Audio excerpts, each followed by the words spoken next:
أعوذ بالله من الشيطان الرجيم. بسم الله الرحمن الرحيم. نساؤكم حرث لكم فأتوا حرثكم أنا شئتم وقدموا لأنفسكم واتقوا الله واعلموا أنكم ملاقوه وبشر المؤمنين. مخکی آیت مبارکه کې وفرمایل چې په حالت د حیض کې تاسو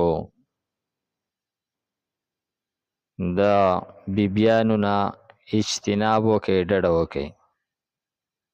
نو دې آیت مبارکه کې بیا وروسته وفرمیل فأتوهن من حیث امرکم الله. د حیض نه پس په طهر کې چې بیا تاسو بیبیانو ته راتله کوئ څنګه چې تاسو ته الله تعالی حکم کړی دی.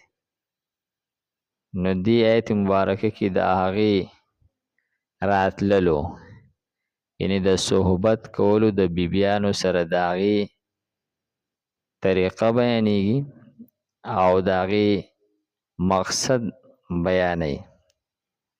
نو فرمای نساؤکم بیبیان ستاسو حرسن فصل لکم ستاسو دپاره زی د کروندې دی لکم ستاسو دپاره فأتو حرسکم نو راتله کوئ خپل زی د کروندې ته انا شئتم څنګه چې ستاسو خوښئ. فرمایي چې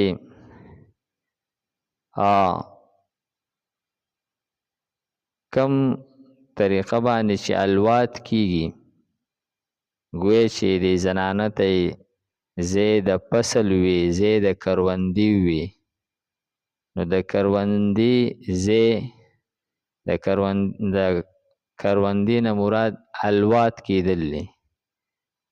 نو په کومه زی کې چې بیا د راتلو د وجې نه الوات کیږي نو هغه ځای خاص کړلو چې تاسو هغه ځای ته راځئ د کم ځای ته د راتلو د وجې نه چې الوات کیږي او کم ځای چې هغه په هغې کې د الوات کیدلو څه ذریعه نشته دی نو ځان بیا د هغې نه وساتئ. نو فرمای وقدموا لانفسکم دې مخکې آیت کې د کروندې ځای بیان کو چې ځای د کروندې ته راځئ هغه چې په هره طریقه تاسو راځئ.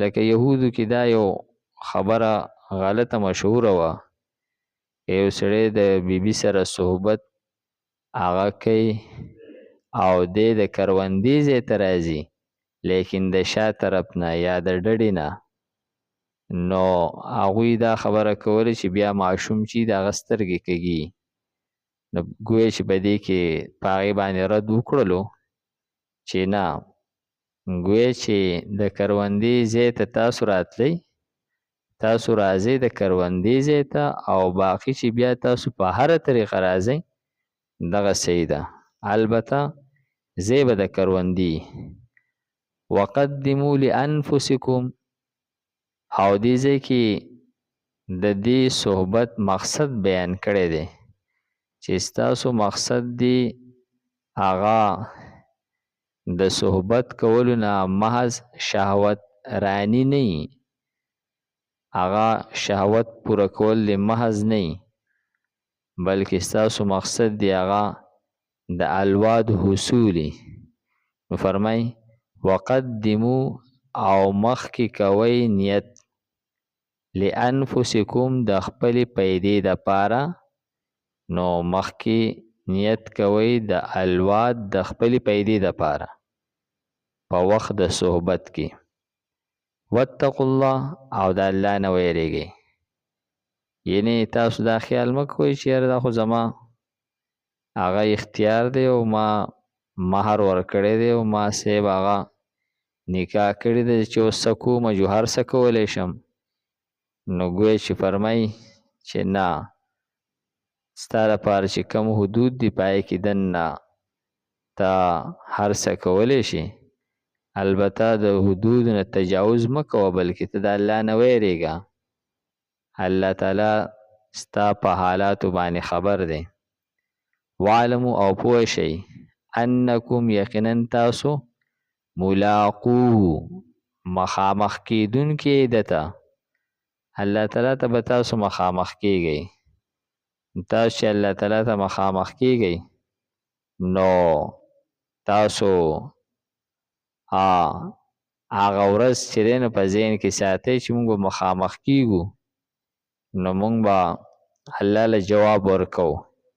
نو د الله تعالی چې کم اصول او کم هغه احکامات دي د هغې لحاظ ساتئ. وبشر المؤمنین او زیری ورکه مؤمنانو ته.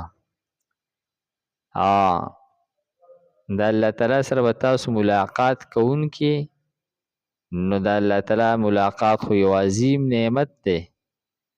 نو کم کس چې مؤمن دی او د الله تعالی د قانون خیال ساتلی دی، نو دغه ملاقات د الله تعالی یو عظیم نعمت دی. دومره عظیم نعمت دی چې جنتیان نه به تپوس وکړلی شي چې ستاسو څه داسې خواهش پاتې دی چې هغه نه یې پوره شوی، څه ارمان ستاسو شته، څه داسې یو نعمت شته دی چې تاسو ته لا نه دی حاصل شوی.